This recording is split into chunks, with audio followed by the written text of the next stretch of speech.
Hello दोस्तों, मेरा नाम है हर्षित सिन्हा और मैं स्वागत करता हूँ आपके अपने यूट्यूब चैनल टेक्नो सक्सेस पे।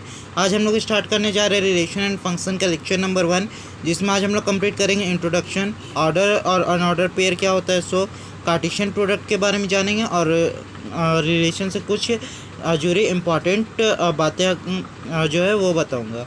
और आपका इस चैप्टर के अंदर एक और चैप्टर आएगा जिसका नाम है 11th का सेट थ्योरी। इसके अगले 2 से 3 लेक्चर में हम लोग सिर्फ सेट थ्योरी की बातें करेंगे, ठीक है। मिनिमम में इसे मैं 2 लेक्चर में कंप्लीट कर दूंगा, ठीक है। उसके बाद टाइप्स ऑफ रिलेशन, देखिए मैं आपको पूरा का पूरा माइंड मैप बता देता हूँ रिलेशन एंड फंक्शन का। सेट थ्योरी के बाद टाइप्स ऑफ रिलेशंस आएगा, ठीक है। और हाँ, एक बात और,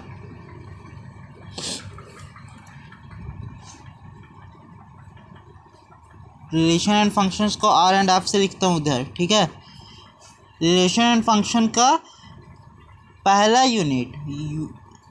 यूनिट जो है उसमें हम लोग इतना ही कंप्लीट करेंगे, ठीक है। सेकेंड यूनिट में हम लोग फंक्शन स्टार्ट करेंगे। फंक्शन को एफ से लिख देता हूँ, ठीक है।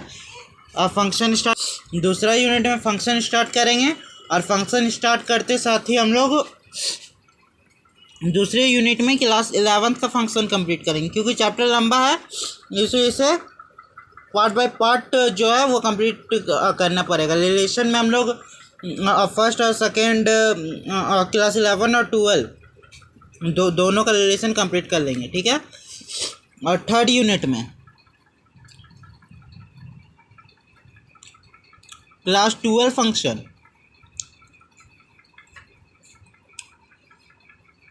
इतना जो आप लोगों को टाइम लग रहा है दोस्तों, अभी तक 2 मिनट का वीडियो बन चुका है, वो बेकार नहीं किया है। उसमें मैं आपको पूरा माइंड मैप समझा दे रहा हूँ, ठीक है।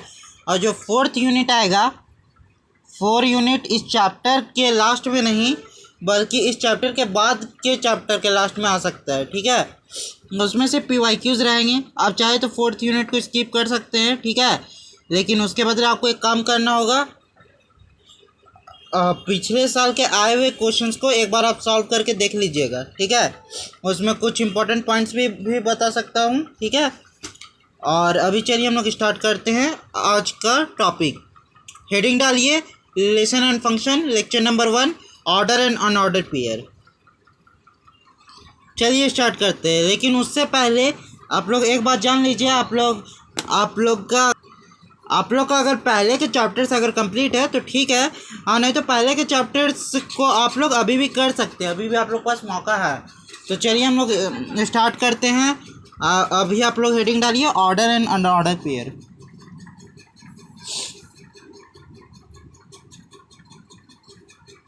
दो मिनट पिन चेंज कर देता हूँ। ऑर्डर एंड अनऑर्डर्ड पेयर,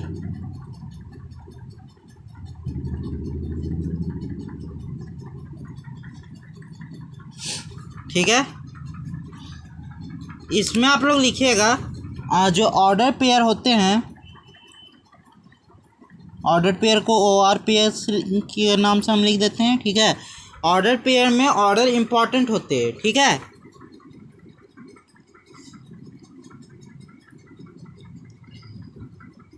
और एक बात और, आप लोगों को यहाँ पूरे नोट्स नहीं मिलेंगे। पूरे नोट्स के लिए या तो आप लोग टेक्नो सक्सेस 01 पे हमें फॉलो करें, ठीक है, या फिर आप लोग जो भी चीज़ मैं इसमें लिखा रहा हूँ उसको वर्ड में लिखिए। जैसे ऑर्डर पेयर में मैंने बताया ऑर्डर इज़ इम्पॉर्टेंट, तो आप लोग इसे ऐसे लिख सकते थे, order pairs, the pairs in which order is important whereas, ठीक है।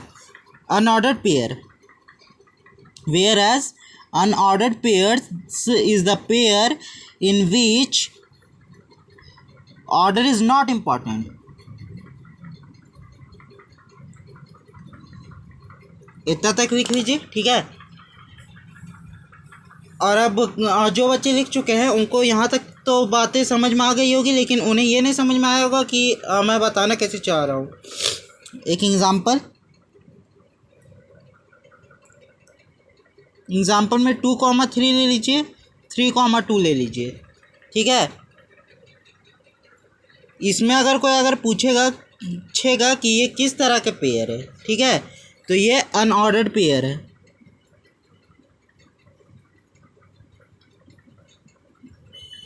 क्यों, वो देखिए।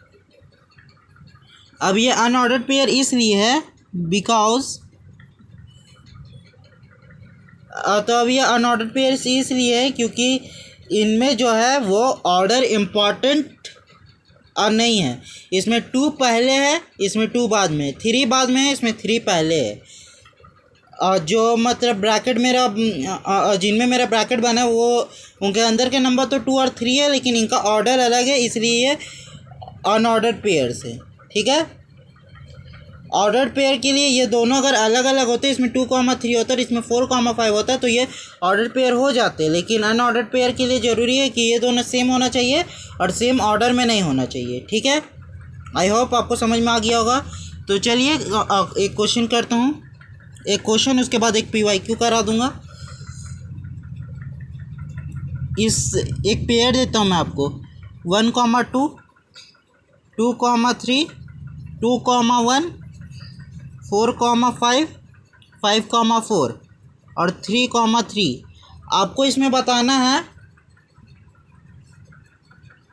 Total number of order pairs और total number of unordered pairs.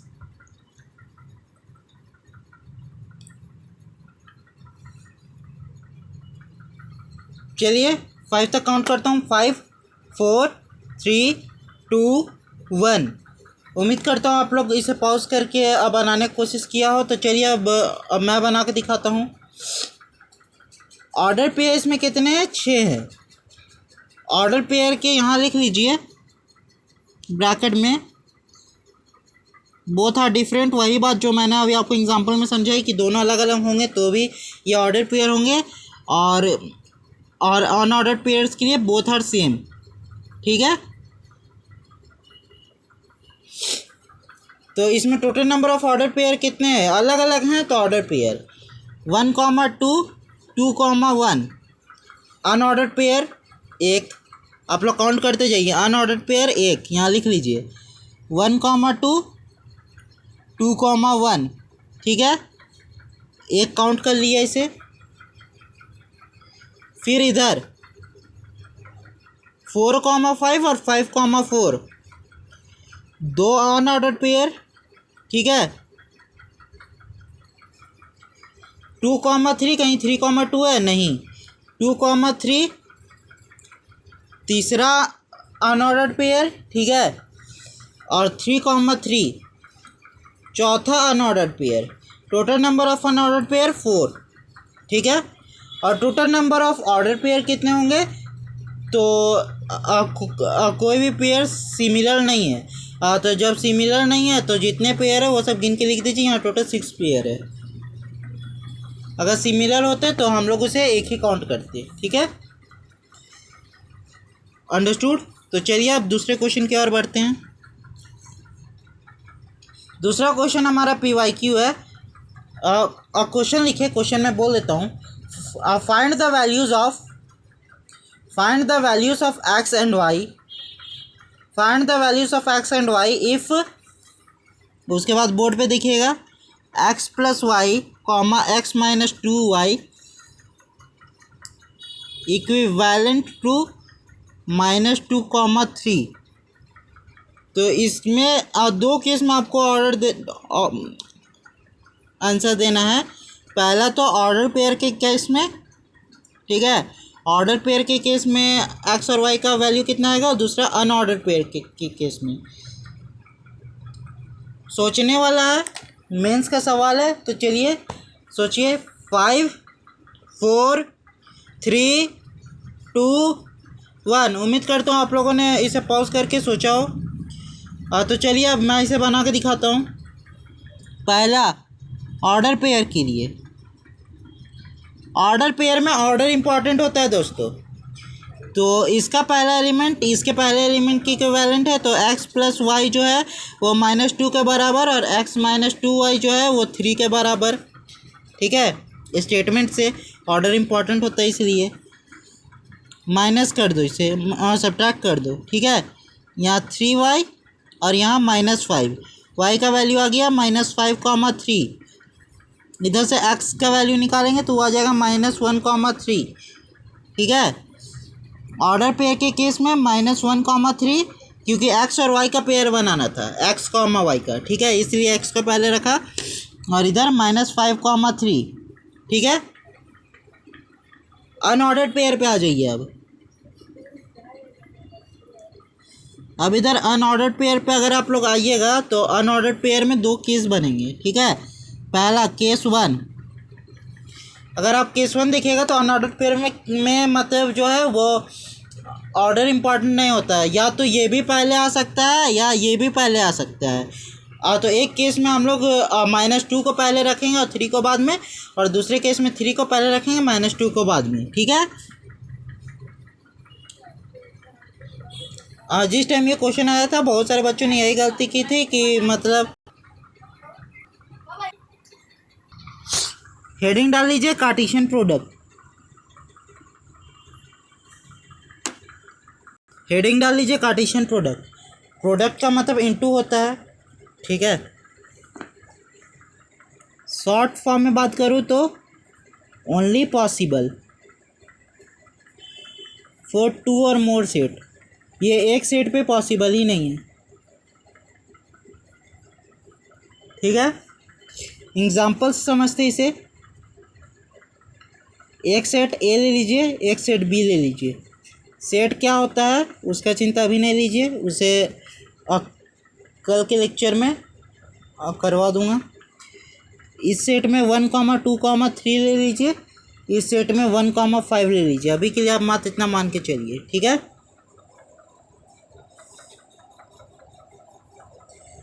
आप लोगों ने कहीं बार ऐसा लिखा हुआ देखा होगा a इंटू बी। तो अब a इंटू बी अब हम लोग कैसे करेंगे?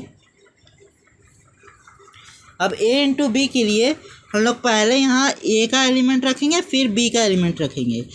1, 1, फिर 1 को 5 के साथ भी करेंगे, 1, 5, 2, 1, 2, 5।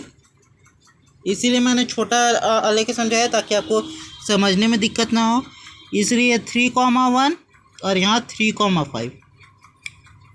ठीक है, और इसी तरह अगर सेम हमको b इंटू ए निकालने बोल दिया जाए तो जस्ट उल्टा हो जाएगा। 1, 1, 1, 2, 1, 3। पहले इसका एलिमेंट था, अब इसका एलिमेंट पहले होगा। ठीक है, 5, 1, 5, 2, 5, 3। ठीक है, अगर आप a इंटू बी के अंदर एलिमेंट देखें तो 1, 2, 3, 4, 5, 6, इसमें कितने हैं देखिए। इधर देखिए, इंग्लिश और मैथमेटिक्स के वर्ड में डिफरेंस। अगर हम लोग लिखें number of elements in a into B, ठीक है, तो कितने आए थे 6। ठीक है, और इसी को अगर हम लोगों को मैथमेटिक्स में लिखना हो तो हम लोग लिखेंगे नंबर ऑफ एलिमेंट्स को एन से दर्शा दिए इन a इंटू बी। ठीक है, तो वो कितना आ जाएगा 6। ठीक है, मैथ में ऐसे लिखा जाता है। तो यहाँ हो जाएगा number of elements in a into B 6। ठीक है, और number of elements in b into A कितना आ जाएगा 1, 2, 3, 4, 5, 6, इसमें भी 6 आ जाएगा। ठीक है, और यहाँ नंबर ऑफ एलिमेंट्स इन ए देखिए तो वो कितना है 1, 2, 3, और यहाँ 1 और 2। Number of elements in B कितना है 2। ये थोड़ा मिट गया तो आप लोग इसे एडजस्ट कर लीजिएगा। ठीक है, तो आप लोग अगर यहाँ गौर से देखें, यहाँ देखिए गौर से, यहाँ देखिए, यहाँ देखिए और यहाँ देखिए, तो आप लोगों को एक फार्मूला सूझ रहा होगा। तो क्या वो फार्मूला कुछ इस तरीके का है, number of elements in a into B is equal to number of elements in a into number of elements in b। ठीक है,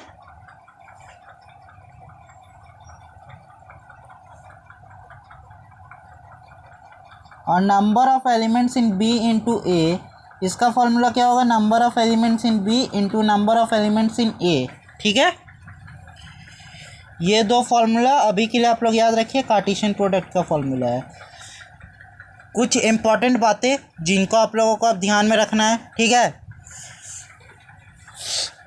हाँ अभी 2 सेट का बात हुआ, कल जाकर अगर आपको 3 सेट दे दिया जाए, number of element in A into B into C, तो number of element in A into number of element in B into number of element in C करेंगे। ऑर्डर का ध्यान रखिएगा, ऑर्डर उल्टा फुल्टा नहीं होना चाहिए। जैसे यहाँ number of element in A into B into C था, तो इसका आप लोग एक फॉर्मूला ये लिख सकते थे, number of element in A. ठीक है, कई बच्चों ने number of element in C इधर घुसाया, number of element in B इधर घुसाया। कई बच्चों का कहना है कि इसको इंटू करेंगे तो नहीं आएगा, लेकिन ये गलत होगा। आंसर सही आ जाएगा लेकिन ये तरीका गलत है। ठीक है, इसलिए ऐसा ना करें, मैं यहाँ सीधा कट कर दे रहा हूँ। ठीक है, ऐसा आप लोगों को नहीं करना है। कुछ इंपॉर्टेंट बातें कार्टेशियन प्रोडक्ट से रिलेटेड हेडिंग डाल दीजिए, इंपॉर्टेंट पॉइंट्स। और कल से आप लोगों का सेट थ्योरी स्टार्ट हो जाएगा इसी के साथ। इंपॉर्टेंट पॉइंट्स में पहला पॉइंट, ए इंटू बी जो है वो बी इंटू ए के बराबर नहीं है। अब बहुत सारे बच्चे बोलेंगे इसमें भी 1,1 है, इसमें 1,5, इसमें 1,1 है, इसमें भी 1,1 है, इसमें भी 1,5 है, इसमें भी 1,5 था, लेकिन ऑर्डर का अंतर है दोस्तों, इसलिए A into B is not equal to B into A. दूसरा है number of elements in A into B is equal to number of elements in B into A. A into B किए तब भी 6 आया था, और बी इंटू ए किए तब भी 6 आया, तो सेम चीज़। ठीक है, तीसरा है if number of elements in A is equal to P और number of elements in B is equal to Q, तो और number of elements in A into B क्या हो जाएगा, फॉर्मूला के अकॉर्डिंग चले तो number of elements in A into number of elements in B. A में कितना एलिमेंट है पी और बी में कितना एलिमेंट है क्यू, तो ये इस तरह हो जाएगा दोस्तों। ठीक है, फिर चौथा आता है, अगर सेट ए को नल सेट से अगर हम लोग इंटू करेंगे तो आंसर भी नल सेट ही आएगा। ठीक है, इस बात को आप लोग याद रखिए, स्टार मार्क लगा लीजिए। फिर पांचवा बात है A into B union C. ये यूनियन का साइन है, 2 तरीका का साइन होता है, एक यूनियन एक इंटीग्रेशन। इंटीग्रेशन का मतलब कॉमन लेना और यूनियन का मतलब जोड़ना, याद रखिएगा, सेट थ्योरी में फिर बताऊंगा।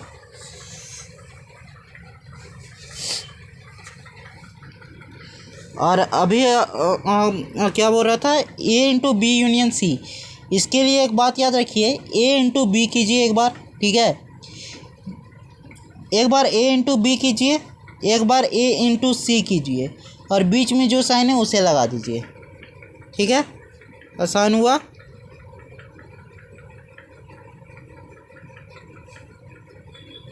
दो मिनट ब्राइटनेस नहीं कर रहा हूँ, आई होप ये विजिबल है। ठीक है, A into B intersection C, अब ऐसा कहीं लिखा मिल जाए तो सेम चीज़, एक बार ए इंटू बी कीजिए, एक बार ए इंटू सी कीजिए, और बीच में जो साइन है उसे बैठा दीजिए। ठीक है,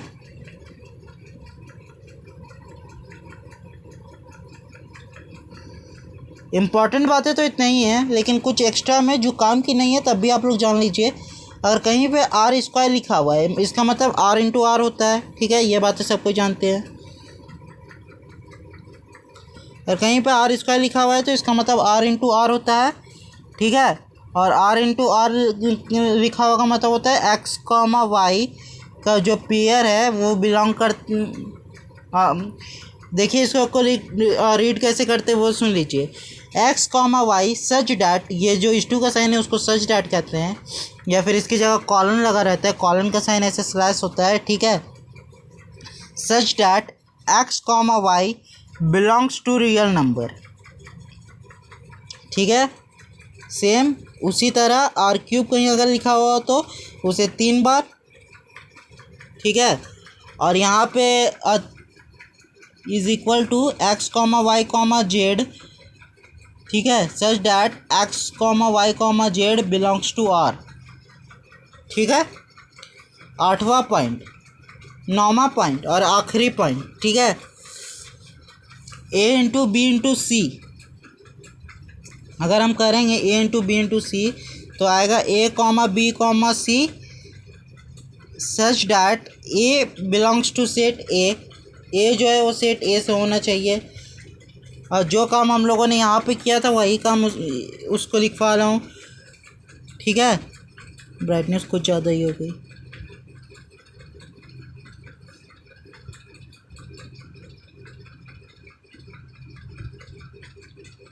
चलिए ये सही है। B belongs to small B belongs to set B और small C belongs to set C. ठीक है, कुछ इंपॉर्टेंट बातें हो गई, कार्टेशियन प्रोडक्ट की बातें हो गई और ऑर्डर एंड अनऑर्डर पेयर भी हो गई। मैं सेट थ्योरी आज ही स्टार्ट कर देता, लेकिन आज का जितना हमने लाया था वो सारी काम हो गई। ठीक है, और एक चीज़ और, सेट थ्योरी की एक छोटी सी बात मैं आप लोगों को बता दूं। ये वाला जो मैंने यहाँ 2 फार्मूला लिखाया है, इसको सेट थ्योरी का डिस्ट्रीब्यूटिव लॉ के नाम से जाना जाता है।